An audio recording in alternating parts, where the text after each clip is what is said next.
Hey guys, it's Justin with Great Lakes Bee Supply. Today we're going to go over 5 mistakes that beginning beekeepers tend to make.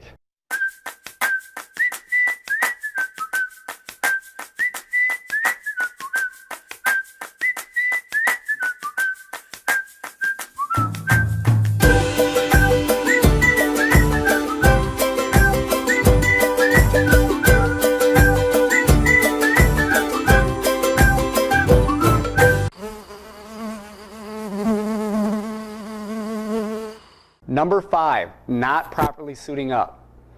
Now, getting stung by a bee is not that big of a deal. Getting stung by 20 or 30 can be, and it's something that I've actually experienced. One day I once showed up to work without my boots to the nuke delivery day. We were handling a lot of bees, and normally my boots go all the way up to my knees and my suit all the way to my ankles, and there's no gap. I didn't bring my boots, and I just had my tennis shoes, and there was a gap between my suit and my shoes, and I got stung a lot. Normally, these things do not bother me, but the amount that I got stung, I ended up swelling up, getting sick, and taking a trip to the ER.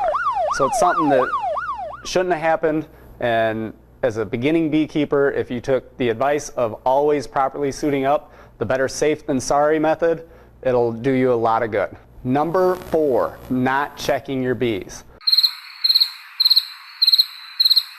Often we get people come in and they get their bees and they get them all set up and then they never check them again.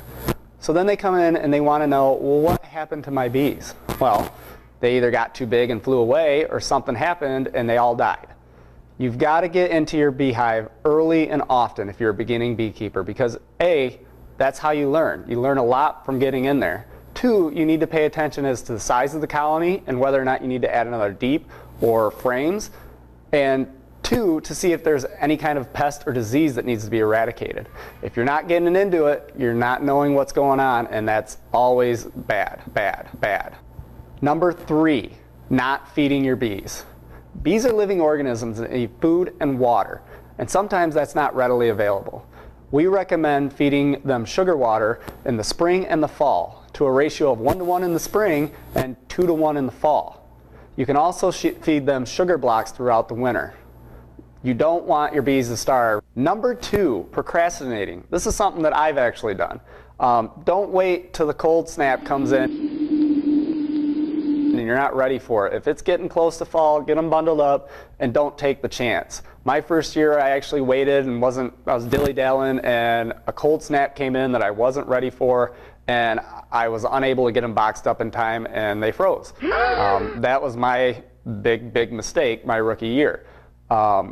Another thing is if you're getting into your hive and the colony looks big and you might need to put another box on, go get that box so you have it. Don't wait until they're big and you go in there and they're sold out. You can't get them, and if you buy them online, it won't be here for a week. If it's getting big or you need something, go get it, have it on hand. You don't want to wait until there's a problem because that's how bad things happen. So procrastinating, don't do it. And the number 1 biggest mistake is not doing your research. Research. The more you know, the less chance you're going to mess something up, and if you don't mess anything up, you're going to succeed. There's so much to learn about this hobby. You need to learn about what type of hive you want, how to care for them. We always recommend that if they're available, take a class, read books, get online. You want to be armed with as much knowledge as possible because if you're informed, you'll succeed.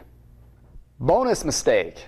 Often people harvest too much honey in the fall, so we always recommend if you're a beginner beekeeper or you have a brand new hive, don't harvest the honey. You'll end up starving your bees and they'll die in the winter. So that does it for our 5 mistakes that beginning beekeepers often make.